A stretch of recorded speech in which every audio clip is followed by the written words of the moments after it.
Well, welcome. We're going to continue our perspectives on growing up in the Prospect Heights of Milford with one of the original people that was involved, somebody who was born and raised in the Heights. Why don't we start with an introduction? Sure. My name is Ed Bertorelli. I'm the Irish mayor of the Heights, and by way of explanation, in the Prospect Heights Association, to be considered for a mayor, you take either your father or your mother's ancestry. So that's a key issue. And when the Prospect Heights Mayors Association, well, first of all, Prospect Heights was built around just at the turn of the century, so 1902, 3, 4, 5, in that area. It was a vacant piece of land which was really not even developed at the top of Water Street by the Cape Road, or Route 140 as we call it, but in those days it was the Cape Road. And beyond it was Hopedale and sort of a desolate stretch.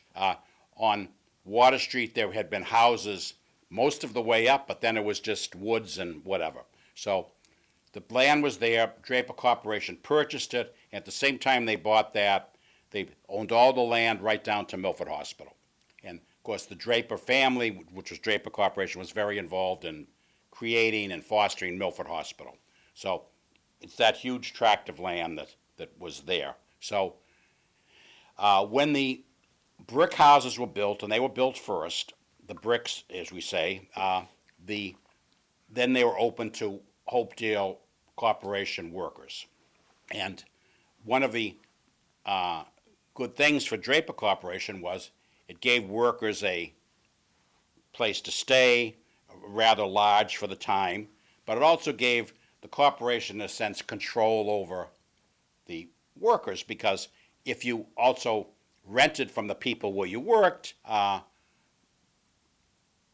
it's sort of like if you The original company town. Yes, but if you were screw up at work, you weren't going to be renting because you were screw up at home. So I mean, in essence, they preserved the integrity of the neighborhood just by the fact of it. Now, when the Heights was first built, the first residents were Irish, okay? And one of the pictures I had is in the early 1900s was Mayor Joe Evans and Mother Catherine Evans in front of a lawn in one of the brick houses as a little girl.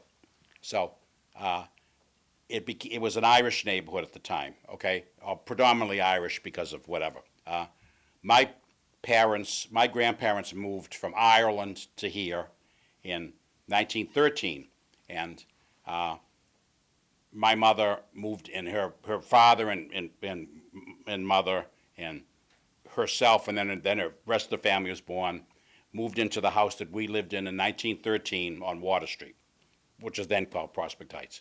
So before them, there were, I think, people named Flaherty lived there. So it was basically a neighborhood of the Irish immigration that had come over around 1900. There was another downturn in Ireland, and there was a big wave of immigration that came over because of economic reasons.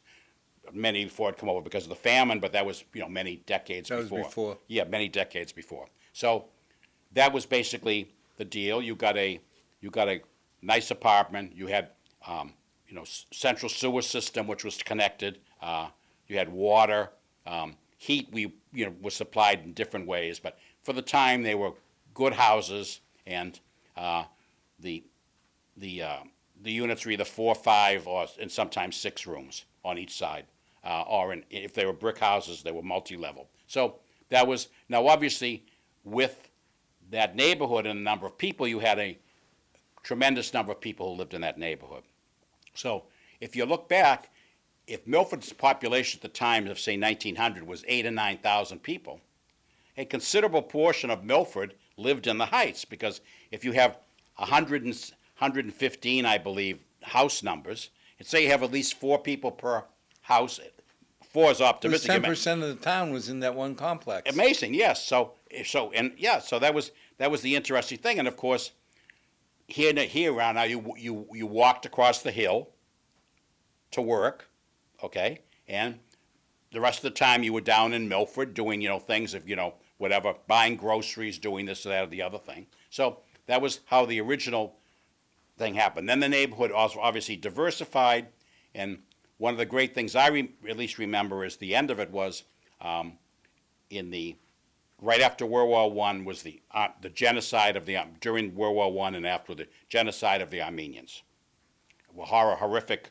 massacre of the Armenian people by the Turks. That brought over a wave of Armenian immigrants, and many of whom settled in the Heights because they were skilled iron workers.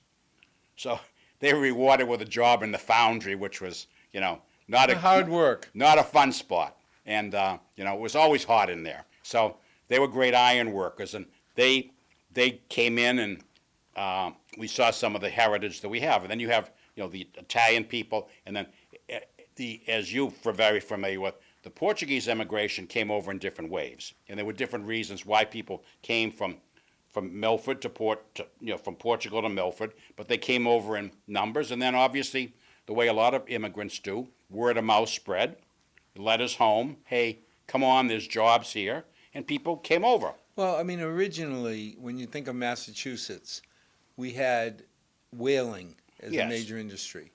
So a lot of the Portuguese sailors, yes, who thought whaling was a good thing, came over and decided once they got to America, I'm not getting back on a boat. Yes, of course. So they settled in New Bedford, Gloucester. Exactly.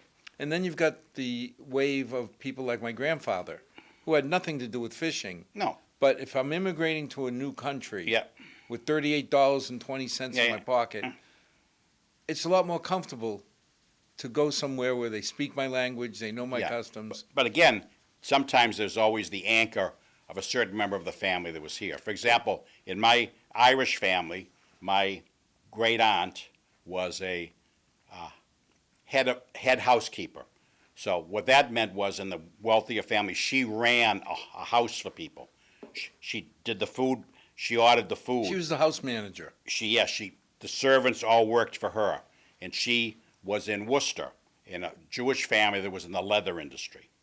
Okay, so that's what she did. Well, she was able to bring over two brothers and a sister, and the three of them moved to Milford, and she continued her job up there till she retired and came down.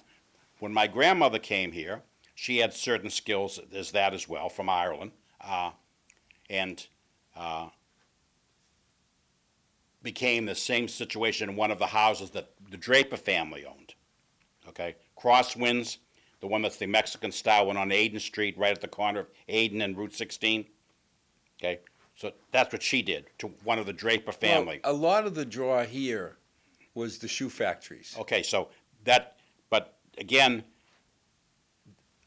that's where the Heights was the exception, because yes, Milford's boot factories during the Civil War, then shoe factories, and also an unknown was we were a nation leader in cigar making. So you had mom and pop, there were like a couple of hundred cigar making places, and they were literally could be a store or someone's home, and they were shipped out. It was like literally like the number of shoes and cigars competed with one another and that's when all the stores downtown were built and whatever. So of course the bedrock of the downtown of the time was what we call the old Yankee merchants, who the natives who would come here, who settled Mendon and Milford and whatever. So already the first Irish immigration had come, during the famine, and that brought in a whole group of new people. But the Heights was very interesting because it was basically built with the specific purpose of providing homes for workers, of people who worked. Draper. Yes, and at the time, remember, Milford and Hopedale were linked, okay? But in the late 1800s, the Draper family, first of all, one of the Drapers was the governor, so he persuaded the legislature to take 3 precincts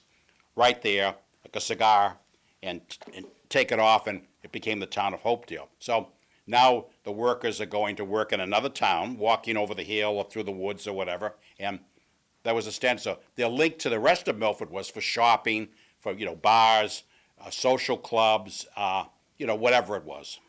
Well, Hopedale was set up, it felt like, for the management of Draper. Well, but also a hell of a lot of workers worked there as well too. So it was a combination. But Hopedale was predominantly Draper housing, whereas Milford, it was just a flavor. And then the people in the Heights, like my grandfather was involved in the Hibernians, ancient order of Hibernians, okay? Very, very important politically in the country in America, for what they call it. And you had the Italian people who involved in the Italian church. You had St. Mary's, which was at the time the Irish church. And then you had, as the Portuguese immigration came in different waves came in and affected different neighborhoods. Now then what you had was the Heights then, in a sense, spread to the surrounding neighborhoods. So say you saved a little money and you wanted to get your own house. Well, chances are you were going to live in the neighborhood. So that would be Prospect Street, would be Upper Water Street. Well, that's where my mother bought Mystic Lane. Yes, and exactly. now Korea Circle. Yeah, That was exactly. touching it was like, Exactly. okay, I'm getting my own house, Exactly. but I'm still touching the Now, Heights. then you'd go up Lee Street, and then you had all of Lawrence. Then more adventuresome people when Madden Avenue, when they started to build West houses. Street. Yes, west, but then Madden and up in there, so, and Union Street all the way down, because it was just natural that you were comfortable in that neighborhood. You were a little separate from Milford, but it was just you were very comfortable there. So, Ed, when we talk about being from the Heights, Mhm. everybody always says, no matter where you roam, the Heights is always your home. Yep. What does that mean to you? Well, it means a lot of memories to me.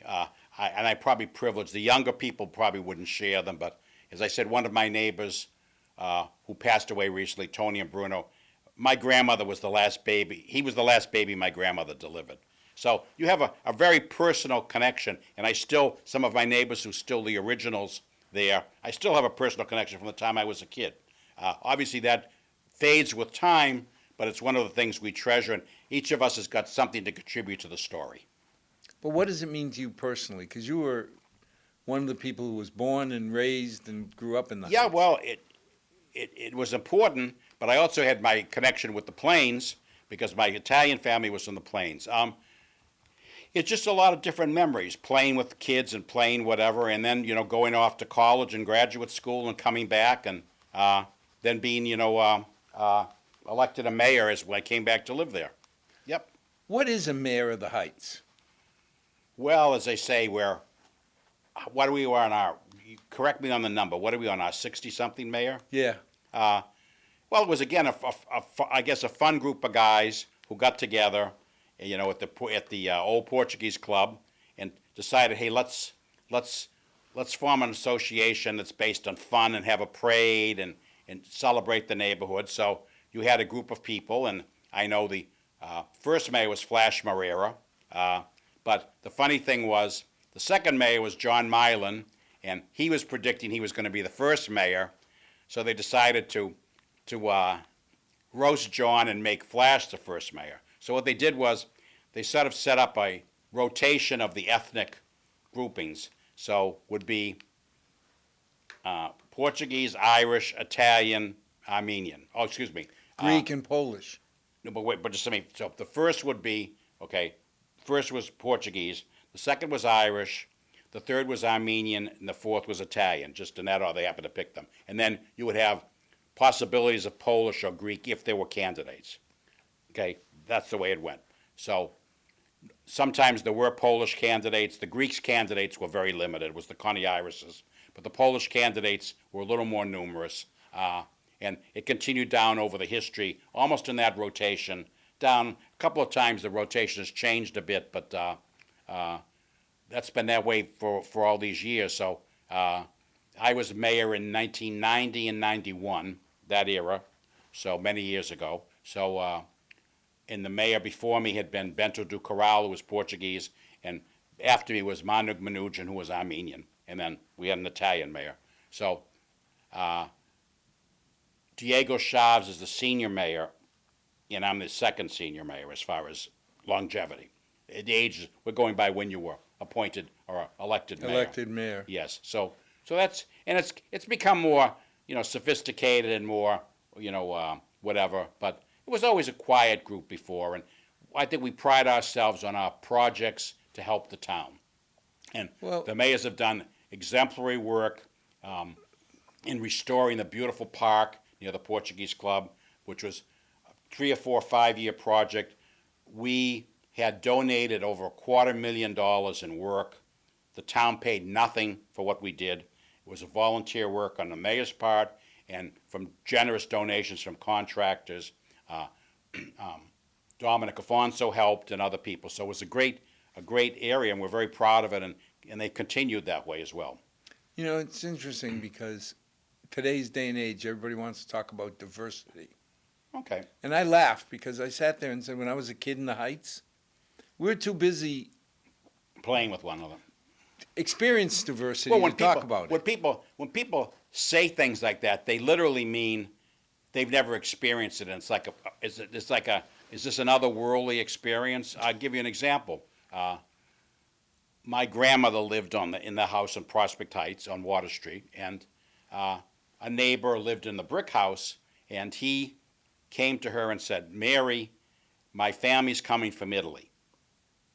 And, you know, it's communicating as they did, how they did, and could you help fix my apartment? So my grandmother went shopping and picked out the stuff in the apartment. So when the wife and kid came, well, that family were the Leone family who lived. Sylvia just died a few years ago at an advanced age, and she happened to tell me the story. And it just brings tears to your eyes to the fact that people communicated in the most basic way they needed to thrive and get along. And then, of course, obviously, with that, people living in close proximity, marriages occurred, and then you had the natural mixing of people where you'd have, different nationalities marrying. So it's a very interesting phenomenon. The Heights was set up in a way that if they tried to do it today, the Drapers would be arrested. Yeah, I suppose. If you think about it, Yeah.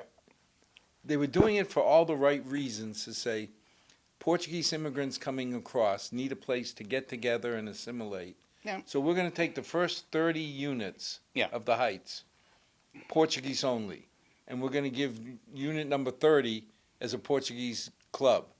Well, if they did it that bluntly, but when you got an apartment, you had to apply to the personnel office in Hopedale. So you were at you're taking unit number 12. Thank you, sir, and that was it. No, I don't like that one. Yeah, okay, good luck. And But 31 through 60 is Italian.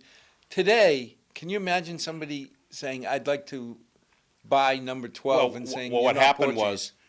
was the second row we will get into the Veterans Monument in a minute, but the second row of the wooden houses behind where I lived were all Irish people. They needed apartments for some Italians and some Armenian workers came over, as I said, after the genocide. They moved all those Irish families to Hopedale, to Inman Street, because they had housing. Bigger houses, but it was in Hopedale, over the hill. Some of them went to the Milford schools, and I guess they still did. But so that was done to move people. So, but they had control over your life because you worked for them. So it was a benevolent system, but it was still a controlling system. And when the houses were built, they were very well built. The building, I could tell you, was a builder named Dillon Brothers in Milford, and because I saw the tags in our window seats and whatever. And the quality of the workmanship and the wooden and the brick houses was far superior to anything you'd find, in the average home that was, built by a regular person. The construction company came in, and you can imagine the amount of money it cost to build them. Just look at the number of bricks that were used in the brick houses, and the wood that was used, the quality of the wood that was used in the wooden houses. So there was a substantial investment on the part of the company, but they thought it was important to have a good workforce, because remember, Drapers wasn't a factory where they made cloth. They made the looms to make the cloth. So that required a technical skill that was a little different than... Plus, you had, 3,500 to 5,000 people working at Drapers. I think at one time, yeah. And yeah. Milford was 8,000 people? Yes, and you had the Hopedale population that worked there, but Milford had, obviously, as you said, the cigar industry, the granite industry, the shoe industry, the boot industry, and so Milford was a industrial hub and a shopping center for all the towns around it. So Main Street, very thriving, would be, you'd come from Upton, from Medway, from Holliston, you'd come to Milford to shop. So, yep. What makes the Prospect Heights area so unique?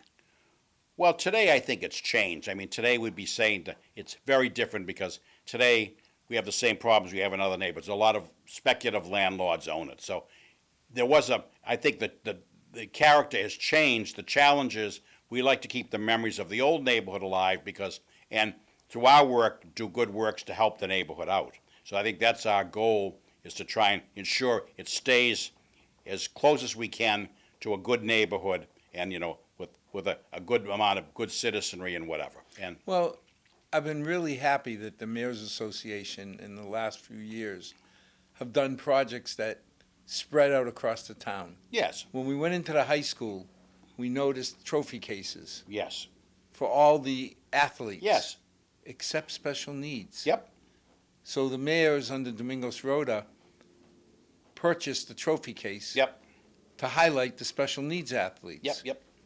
That was a very nice ceremony. And then Jamie Lucchini's project was to sponsor, create a kitchen at Milford Yeah, Hospital. like a break room for Like a people. break room in for the people. cancer wing, I believe, yeah. Where people are under a lot of stress. So Go those in kind of yep, projects yep. make you feel proud. Well, you're spreading, just as the heights spread beyond the heights, the influence with people living, it's important to recognize some of the things we've done. One of the things that I'm getting very, very critical back, God, I can't guesstimate the time. I think it would be in the around 1998, 2000, a woman named Connie Beinicki decided to do a project for part of a master's degree to do research on the Prospect Heights. It's architecture, whatever. So she went to, investigated, and she went to the Textile Museum in Lowell. And the Textile Museum in Lowell has all the photos from the original Heights because the Drapers gifted it to the Textile Museum up there. In addition, the plans for the Heights were in the architect's building right on Prospect Street there, architect Cook.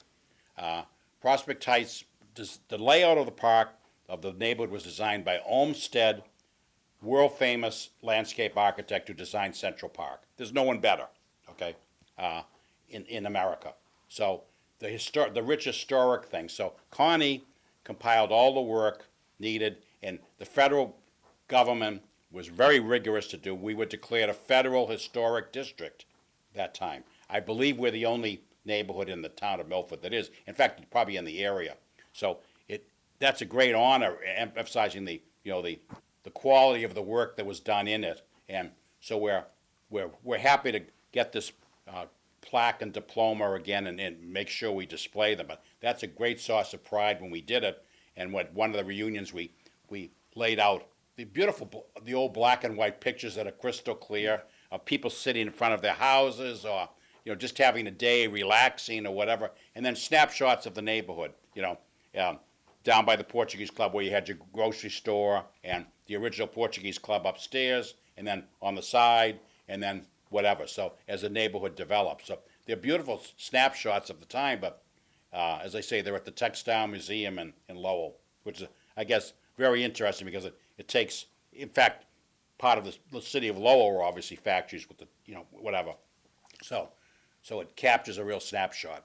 How do you see the Heights as part of Milford, the town? Well, I mean, I think everything's in transition, just like neighborhoods are in transition with immigration. The Heights has immigration from different countries and whatever. Part of the difference is today is with the absence of owner-occupied houses, you have more speculative and it's a colder environment and less neighborhoody because there's a lot of people who live up there who don't really seem to, get that they're in a special neighborhood. There's a lot of issues that come up with that, but we're trying to I want to say not educate, but we're trying to make people aware of the neighborhood or whatever. But it's tough when you're paying top dollar in rent and you have to spend all your time out working to make the rent and support your family. Your family, I believe, was one of the original families who bought a house in the Heights. Yes. How did that come about? I mean, Draper owns all the housing. Well, okay, so what happened was, and I can give you detailed info on that. So in the 50s, the company decided for all of its housing, and they just didn't own houses in the Heights. They owned houses on the corner of Fruit Street. They owned smidgen of houses here and there. You'll see houses like, oh, that could be a Draper house. It probably was. So anyway, the houses originally had underneath what's there now had cedar shingles. So all the old pictures you see, the classic cedar shingles with, okay, and the roofs and whatever. Well, when they started, they got Johns Mansville, which was in a big company that made asbestos shingles, okay, and came in and literally brought train loads of them in and did every house they had in Hopedale and Milford in asbestos shingles as a way to make sure they did the maintenance was Uniform. Yep, and also that you wouldn't have to maintain them anymore because you really didn't, So, they were everything proof. So that was one of the first things they did. But then they announced that the homes were for sale, and it created a bit of tension, and they had to determine who lived there the longest, and they would get the offer to buy. Okay, so some neighbors weren't friendly neighbors anymore because even though they'd rented from Draper's, they didn't want to rent from their new landlord who was their neighbor. But now the townhouse or the condos, they didn't sell each unit, right? They sold. No, so what they did was, unlike Hopedale, say the duplexes, the 2 units, Milford required that the whole house be sold, okay, to one person. Hopedale allowed each side to be sold, okay? So long before condos, that was done.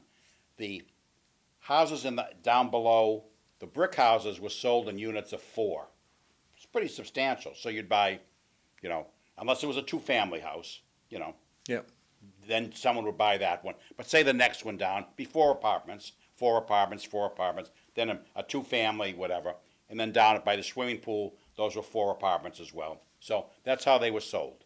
So the prices were pretty reasonable. I just know, I think for my house, I believe if I'm going back and looking at old mortgage stuff, might have been $2,800. I was going to say, wait a minute, it was like less than $3,000 a house. Yeah, it was like, for the 4 families, I can't say. I just know from my thing, it was like $2,800, something like that. Was that for one block or for 4? No. We're talking about the wooden houses. Oh, the wooden. I wouldn't know the others. So I think ours was about $2,800 to buy both sides. But even if- But remember, you were making, it's after World War II, works very slow because the economy didn't really recover from, the boom in World War II. So Draper's at the time, if you were lucky, you were working 5 days. If not, you were working 2 or 3 or 4 days. So it was tense. And what did you really make? I mean, you made an okay living, but, you had to go get a mortgage. So. Well, when I was in school, my mother worked at Draper's. Yeah. Full time, and back then it was called piecework. Yeah. Where she was a drill press operator, and she got a container of pieces, and she drilled them. Yeah, and then she got paid 30 cents or 40 cents per piece. Exactly. But those people made decent money. But same with some of the other workers, they just did other stuff and whatever. But so it's probably amazing to think, and part of it was I think if I remember right, the reason they did selling was they got a tax break. Okay, that the tax code was going to be changing so that they would be penalized for owning these houses and renting. And, of course, the lawyers that Draper's had were second to none, And so when they sold them, that's what happened. Well, at the time, there was also the town had put in a temporary rent control because the economy was tough when Eisenhower was in, not because of him, but, after World War II with the boom, you've got, So. Milford had rent control? Briefly, yes. And, very briefly, and didn't work. And so that's when I remember my parents buying it. Now, so before they sold them, they came in and where you wanted electric plugs, where you wanted this, where you wanted that. The cellar floors were dirt floors. I can remember that because I was a little kid when I think I was 5 or 6, 7 when they bought the house. They put concrete floor in. What they didn't do, obviously you had your own heating system provided. If you wanted to do central heat after you bought, then you did pay to do it. A lot of people never did it, but my father did. So we lived in the house, but if you go back and look, it probably cost them, when they built it at the turn of the century, probably more money to build the house than they sold them for, because the quality of the work. Even if it was $5,000, they still took somewhat of a loss, but I guess for tax reasons it was better to do that. So what happened was the neighborhood changed complexion, really, because a lot of the people who weren't there longer moved, because they weren't going to rent from the people who, when they were both renting from Drapers, it was one thing, but they didn't want to rent from their neighbor. How human nature. So I remember the back row, a lot of the Armenian people hadn't been there as long, and a lot of them had money saved, and they bought houses all over the place. So the neighborhood sort of changed overnight, and I never knew why, because I just said, these people are moving. I didn't realize that. Well, it's funny because you talk about the mixing of the different nationalities. When I was growing up in the Heights, after school, you grabbed a bat or a ball or a hockey stick, and you just got together. Yep. And it was Paul Vallis's mother. At 6 o'clock on the dot, Yeah. you would hear her yelling from her door, "Paul!" Yeah, and that was a signal to all of us. Yeah, go home. Because there was no such thing as, well, that's Paul's mother. We don't have to listen to her. Back then, Okay. back How's that then, gonna get you? Yes. if you showed disrespect to anybody's mother, Yeah, exactly. And that was the whole how things operated. But as I say, so that would be the first big change would be in the, say, just before 1960. So when the houses were sold and things settled down, and then people rented, either moved, and now you became a landlord because you had the other side of your house. Or if you had a four-family, you had, unless you had family living there, you'd have, like down where Aggie Costa lived, she had 4 units, okay? So now your task was to rent them. So you'd know who rented them, or the Ann Papayan at the very end where the swimming pool was. And where the swimming pool was down there was a giant rock with big gardens. So a lot of people had Italian, Portuguese people, especially, and Italian people, had their own gardens. And well, it's amazing because my mother still used the Heights nomenclature. Yeah. Ducarel was number 19 or You number 21. didn't even say a name, you just said number 9. Exactly. Then you said, you said number 11, and that was Manny Shavs. Yeah. So John Fernandez was 30-something. The Fragas were 29 and 30. Yeah, exactly. And it just... And number 1 was the custodian at Memorial School. Number 1 and 2, you never forget those. Yeah, or the Rhoda family was 110. Yeah, exactly. Wally, all of these people that grew up, we were number 8, because that's the first time Okay. that my mother bought a house, was number 8, rented it. Okay, yeah, And then by the park, yes. By the park, right, looking at where the monument And then they is. changed the numbers. So what happened was the numbers extended up, and on Water Street and on Prospect Street, they were still Prospect Heights. So when I was in college, they changed it from 95 Prospect Heights to Water Street because there were 2 95s on Water Street, except one was the Heights. So they changed the numbers, and they did the same on Prospect Street. They changed it to Prospect Street, okay, rather than whatever. So that was the first sort of thing, but that was, again, in the 60s. So we'd already had, the mayors were instituted, and, you started the first mayor's stuff, and you had, the Portuguese club we're down at the bottom there and whatever. But things had already, as I say, the big change was now the renters became owners. So there was, people fixed up their homes. That must have been a huge change when you think that when Draper owned it, my understanding is you couldn't change a light bulb. You just called maintenance and they took care of everything. Yeah, I guess so. I'm sure people changed their, but one thing they did was they regulated the colors. So my mother had an intense dislike for green because they had a green that they would paint a bedroom, and she couldn't stand it. Well, underneath the colors, on the other side of my house, I have the original still maple woodwork. It's beautiful. I mean, the money they spent building these houses with oak floors, then hard pine floors. I mean, this is, no serious stuff. And I decided to strip the wallpaper off, and under it was a gold there was the most violently awful color. I don't even, I could explain bodily functions it reminded me of, but I won't. And I'm like, as we talk, and of course, that was one of the Draper colors, along with blue, gold, and green, and whatever. And that's, there was a certain number of colors, and they sent the workmen in, okay? So I said, whoops, let's seal that up and cover it with a beige. But it was just an education. And I can remember tenants on the second floor, he said, do you think we can have a water bed? And I said, God, I don't know. They're pretty damn heavy, da-da-da-da. So I called the building guy. It was Andy Faulkner at the time. He goes, Eddie, don't you own a Heights house? He said, don't worry about it. He goes, the beams are 2x10s and 2x12s. They don't even make those anymore. He goes, your attic's got 2x12s, your cellar's got 2x12s, and all your room support things. So that was the money they spent when they built them. They built literally quality housing. And it was just amazing. To this day, those houses are still in the same format. Oh, yeah. Yeah, but I remember when Joe Ducarel, yes, between the two rows, there's an access road. Barney Road, named after his dog. It didn't have a name. Joe started calling it Barney after his dog. Because his dog was named Barney, yes. So then the town said Barney Road. And all of a sudden, it shows up on official documents. Yeah. Named after Joe Ducarel's dog. That was important road because the sewer line went down that road from my house and down, and went down Barney Road, all the way down, and then it diverted down by the swimming pool and then down by the Portuguese Club. Because Prospect Heights had its own sewer system, not linked to the town on the streets. My sewer, I mean, this is a trivial thing. My sewer lines don't go on Water Street. They come through the Heights and down. And they went all the way down by the sewer system for the Heights. Yes.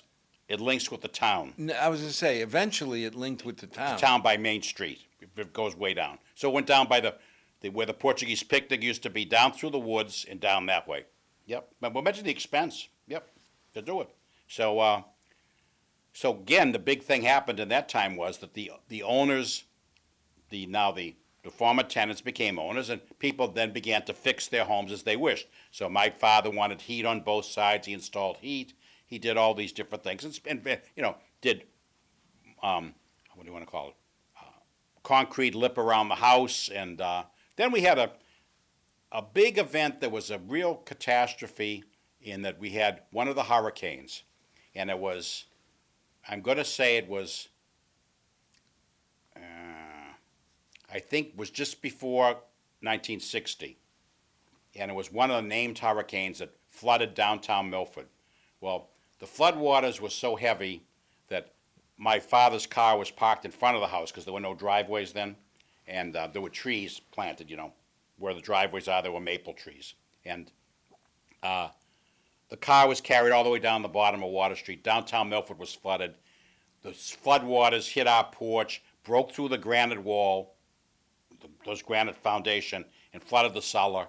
And so there was a lot of repairs done. But that's when Milford started to do flood control downtown by the Italian vets, whatever. But I don't know which hurricane it was at the time. It was a major one. It was in the late 50s, whatever name storm it was. I don't know whether it was Gloria or whatever, but it was a catastrophe. And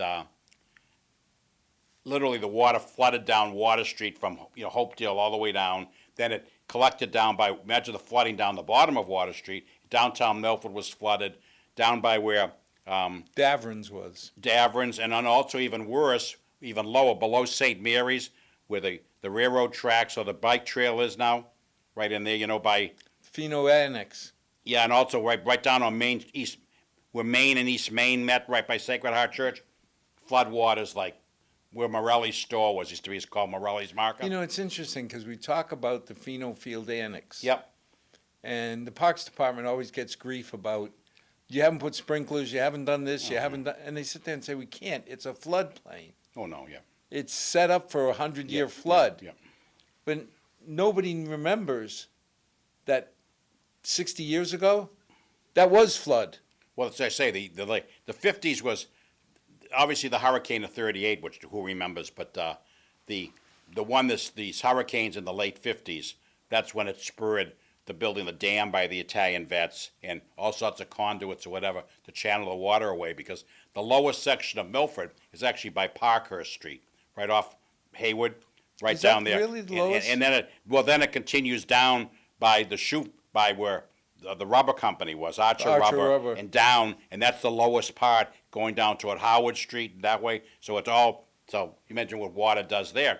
Imagine water coming down Central Street in that storm, what it was Wow. like. So, It's amazing because you think of what's the highest, that was the lowest, is Archer Rubber. yeah. Around What's there, the yes. highest part of Milford? Well, probably up where Highland Street, up where the water. But yeah. nobody thinks of it. They think of Bear Hill. If you ask most people, Well, but Bear Hill's high, but it's from the lowest part. So Right. I live on East Walnut Street, which is a hill, but it's also lower because it's, yeah, I think yeah. Tank Field is the highest part of Milford. Well, it could be, yeah. Well, you can continue up, but it's still, you're right up there. As I Because said. that's where they put the water tank to Yeah, take yeah, yeah. advantage For gravity, of gravity. sure, of course, yeah, yep. And that was the, but again, so now you've got the heights back there. So now you've got the owners, and things change, and then people start either sell the houses or people inherit them. A son and daughter's going to live in the heights, probably not, because the parents are there. They've married and moved out of town or moved in town. You got the group of a lot of Milford people, Heights people on Madden Avenue, on Union Street, on all Lawrence Street. Well, I think that was what you mentioned before, that people who wanted a little bigger of a house yeah. or a little different. Yeah. Because I remember my Yeah. next door neighbor, the Silvers, Yeah. moved to the new expensive part of Milford, which was the top of Highland Street. Yes. And I took my bicycle and I rode up to see my friend Tommy, and the road ended right where the traffic light is at Highland and Yeah. Fountain, and the road just ended.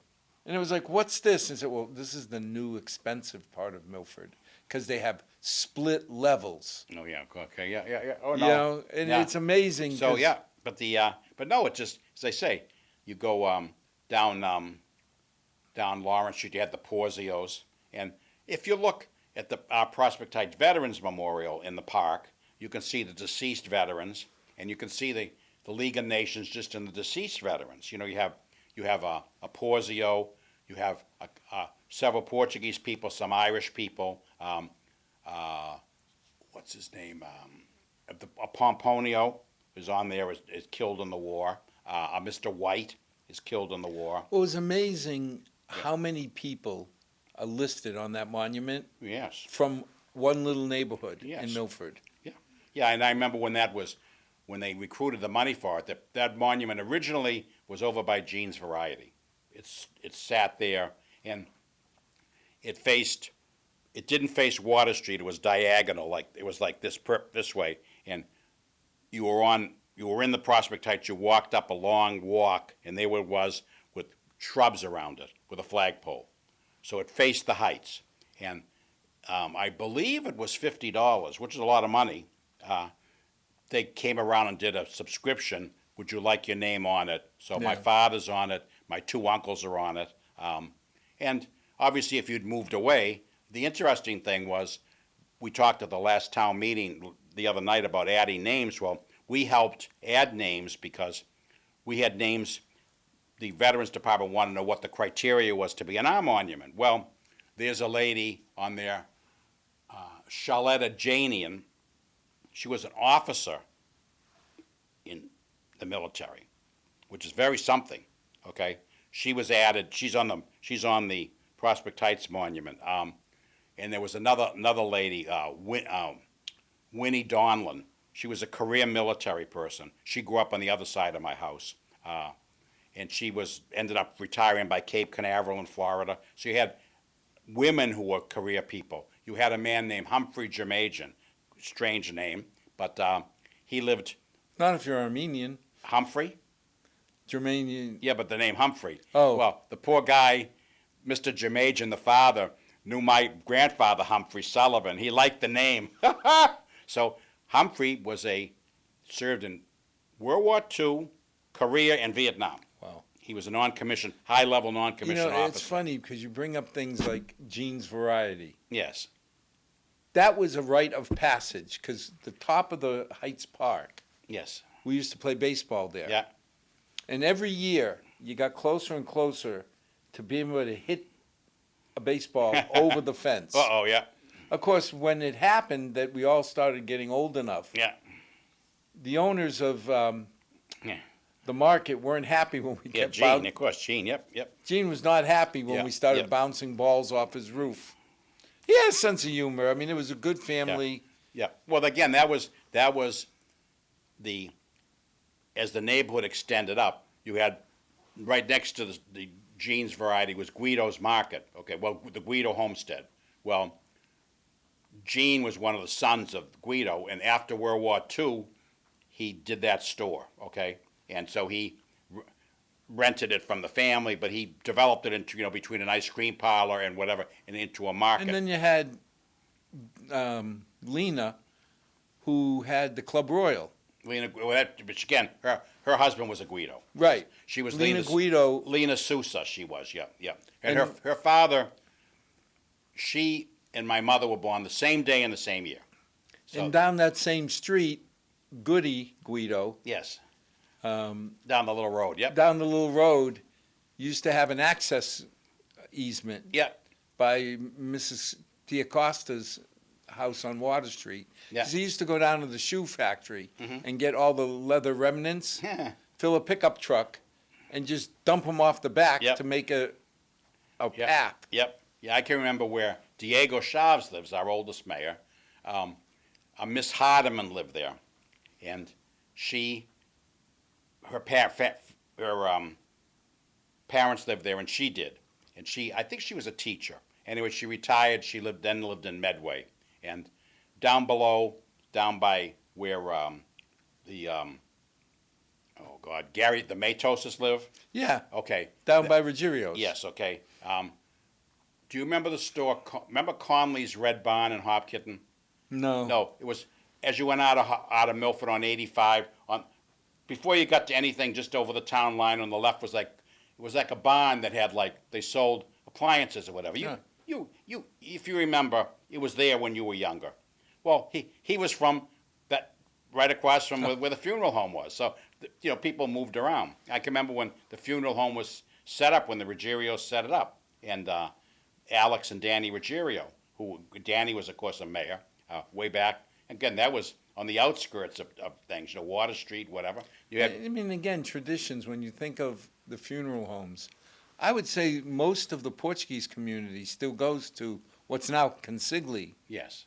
but it was Ruggiero Consigli back then. Well, again, part of it is you look at the time frame is when the immigration came. I remember in my class, which is the class that graduated '65, there were probably 4 Portuguese kids in my class. Now, obviously, there was some at St. Mary's, Yep. but the population was still small. Okay, so this would be one of the Gonzalveses was Maria Gonzalves, who's I don't think around here anymore. She was one of my classmates, but the names were stood out if you knew who they Well, were. my mother every year would look at the graduating class Yes, yes. and circle the Portuguese names. Yeah, yeah. And as I say, In red. It came. Now, with that came then, if you're a funeral home, where's your clientele coming from? They put it mildly. And you had, Edwards's had Puma.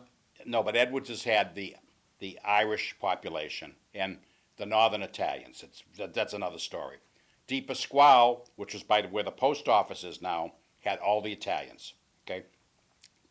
Volpe Funeral Home was on Pine Street. They had a lot of Italians as well. They had a funeral home in Framingham as well. The building was torn down when they did the parking lot. Nice place. Then you had Yuma Sargent. But again, in those days, religious strictures were enforced. And Yuma Sargent was a, quote, Protestant undertaker because you went to who you knew. And so if you were a non-Catholic member, you usually went to Buma Sargent. Buma Sargent was obviously a beautiful home there, and he had, the Buma family had obviously another funeral home in Uxbridge and one in Whitensville. But Mr. Sargent was the original person there. So it's a rich history, but when the numbers became numerous enough, there's the Ruggiero funeral home right there, and it's right by the neighborhood, and Danny knew all the contacts. He was the mayor of the Heights. Bing, bing, the rest is history. now you get to the stage where you had the older Portuguese people would come over in the 20s or 30s.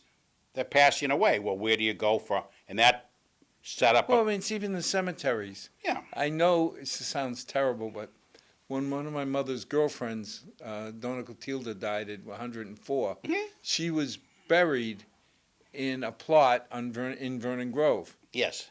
And I was there with her, and I looked at my mother. I said, "Do you feel it?" She goes, "Yes, it's strange. There are no vowels at the end of these names." No. Because St. Mary's, Sacred Heart, there was always a vowel at the end of a name. Or, well, if they're Irish, not necessarily, but yeah. But Well, Vernon Grove was the town cemetery. Right. So town owned. So originally, you had go back before Sacred Heart, because Sacred Heart was built in the 40s, developed in the 40s. You had Pine Grove down by Wendy's. That's a private. Yeah, we never know about that. Okay, but that's a private. I want to say Protestant cemetery, because in those days you had to be buried. The Catholics were strict; you had to be buried in St. Mary's or Sacred Heart. Whatever ground, whatever you want to call it. Anyway, it had to be blessed. So Pine Grove attracted the merchant class in Milford. If you go down there, you should go in, look at the big monuments. The Claflins are there, the Chapins are there, all the streets. Okay, a lieutenant governor's buried there. I think it was a Claflin, so on there. So that attracted that. Vernon Grove was the town cemetery, which is more reasonable. Okay, so you have a good number of the old line Milford residents. You also have in there a huge Armenian section, because down the back, and they have a lot of monuments to the Armenian people. So it was unusual till things relaxed for a Catholic to be buried in that cemetery. So in St. Mary's, you have a number of Irish people in the old part, a huge number of Italian people before Sacred Heart was built, and now you have Sacred Heart, which is basically Italian and mixes of different people. But it's in a beautiful cemetery. People buy lots there for whatever reason, and you still have Vernon Grove putting along. That people buy graves there and whatever. So, but yeah. So. Well, this has been absolutely fascinating. Yeah, you clip and take what you out of it and whatever. But again, where we look at unfortunately, it's hard to look at the reality of how things change in neighborhoods with whatever, because there's good, bad, and indifferent, and all different sorts of things. But we're lucky that we have the association and the rich history and the memories, and the recognition with the Federal Historic District and all that. But it just shows you what an interesting piece of history. You can imagine when elections were going on, like say town elections. Imagine the campaigning in the Heights, because you probably had a couple of hundred voters right there. We had 10% of the town living in a very. Isn't that amazing? In that small confined space with a minimum of trouble. Basically, when you think about it, because maybe we're looking wishful thinking. Maybe there were fights and all this sorts of stuff, but it just seemed to. But it's like. Well, the Heights will always be Yeah. a very special place to a lot of us. Yeah. Thank you for your perspective. Of course, sure. And as always, to our 6 loyal viewers, thanks for joining us. I hope this was as interesting for you as it was for me. May God bless. May tomorrow be a better night than tonight. Thank you.